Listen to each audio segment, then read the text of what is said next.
Welcome back, Guardians. And here we are in Destiny 2. Just got done with some Minecraft and Conan Exiles, so figured we go ahead and do a little run with the gunsmith bounties. I'm trying to get my fingers to operate my actual stopwatch on my phone.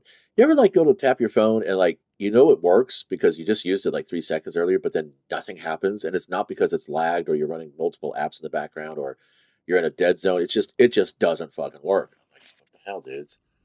It's like, I know I'm still here. All right, so we're gonna go ahead and start the timer now.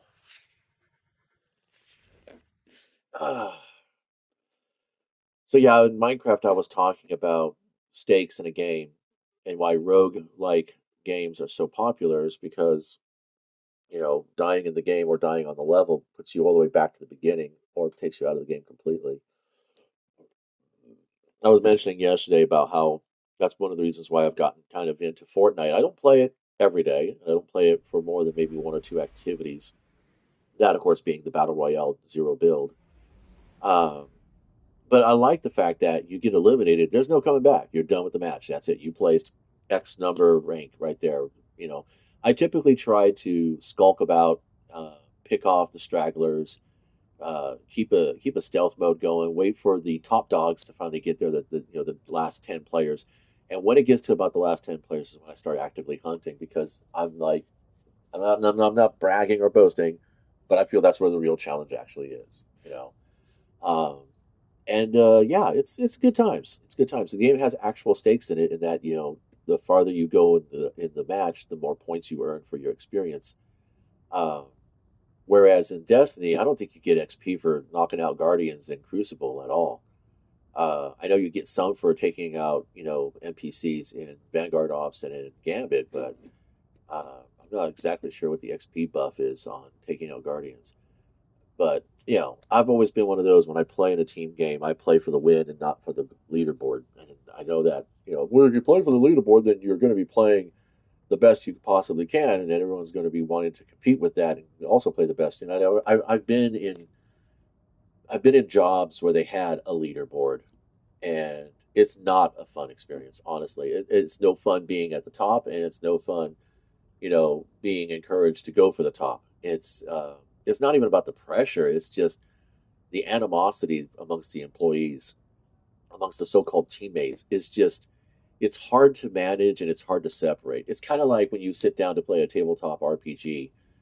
Um, everybody starts thinking eventually the dungeon master's out to get them, but what it's not is that the dungeon master has set up a scenario, a challenge for the players, and if the players don't, fulfill that challenge, don't beat that challenge, then it's on them that they get TPK'd by the boss. It's not the DM going after them. And sometimes some dungeon masters are just so well at role playing the NPCs that it's hard to separate the dungeon master from the villain. Machine gun. Ooh, sniper rifle for a change. And a bow. Nice. So we're going to be doing this. The sniper rifle is going to be a bit of a hectic thing because getting special ammo and heavy ammo at the same time is going to be fun. Right, we're not going to fuck with that right now. We're going to get ourselves to the Cosmodrome, which I have found to be one of the most efficient places to do these bounties. Technically, I could also go to Shirochi, but I don't really feel like doing that. It feels kind of weak, honestly, in respects to what everybody else is doing. I got a lot of gunk. I don't want all this junk in my inventory. Yeah, it's just to let. Oh, I can't show you now because I'm landing. Um, but yeah, pretty sure my vault is empty still. And again, finding placing stakes for yourself in the game is, more more about playing and engaging in the game than you might think. It would be nice if Destiny had stakes. I think 4 years ago there was an event, and if we all did the event, if we all participated in the event, we got like a special weapon or something. And I don't think anybody did, and we still got the gun. And which means that what's the risk here? What's the point? And how can that, how can we actually put stakes in the game that is a multiplayer online game, live service game? It's you just can't, not without punishing large portions of the population that may have made the effort. It's kind of like I was in this one clan in Raid Shadow Legends, and the actual clan leader posted this says, "Hey, I'm raising the minimum level of points earned for the clan versus clan before you can get your personal rewards." And I said, 30,000? What about the new players that you just brought in? Guys, we're barely past fully leveling our starter champions. I had just gotten Kale to level 60, and most of his gear was still under level 16. And the Chronicler Adeline, which was your join up champion, your first login champion. You log in for a number of days and you get the champion. She had just gotten to 60, and I still hadn't gotten either masteries for them. So he's like, "Yeah, you're right. Well, we're going to try it out, and then we'll see what happens." And it's like, no, I didn't make it. Uh, I got to like 25,000 or something like that, which was just pathetically bull. So then he lowered it down to 20K, and immediately the next CVC, Clan versus Clan, I was able to get to 35,000. I was like, okay, this is. But that's the nature of death. That's the nature of Raid Shadow Legends. Is that uh, it's a casino. All these mobile app games, all these live service games, they're casinos.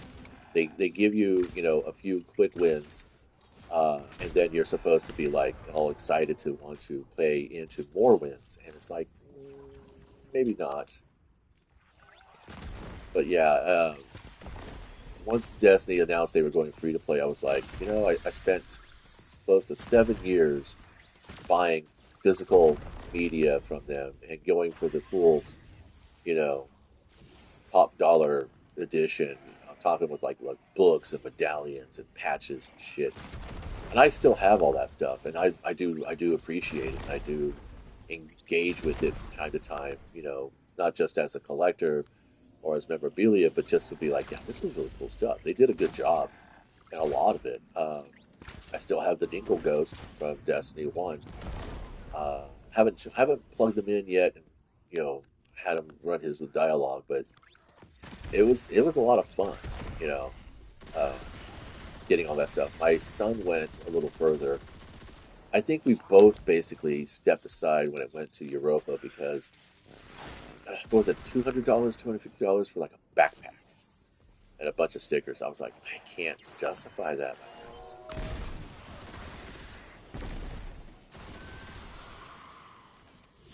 I do need to get some sniping done here. That's what I wanted. Oh, wow.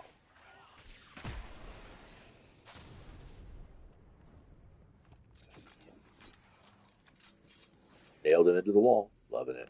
What the hell's taking so long?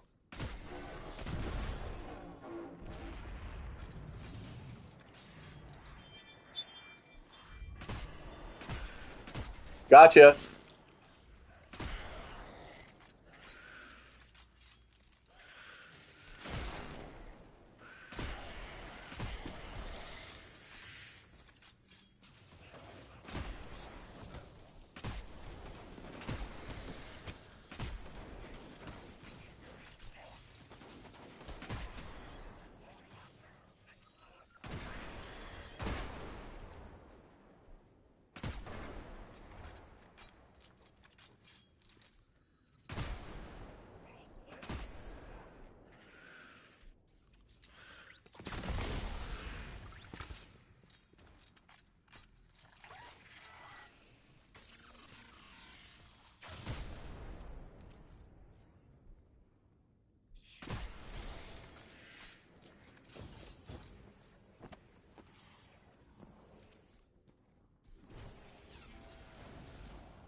I'm wasting all my time on sniper rifles, and I need to get this done.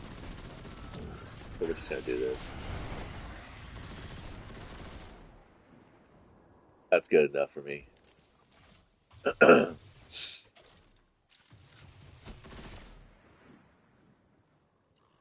this has been a 9-minute run. I totally whiffed this run. Normally I get about 5 or 6 minutes at a time. But yeah, just snipers slow me down. I am not a sniper player. And there we go. So at about 10 minutes, man, that took about 10 minutes. Wow, what a waste of time. Okay, well, that's going to do it then. So until next time, thanks for stopping by and be nice and play well. Awkward silence as I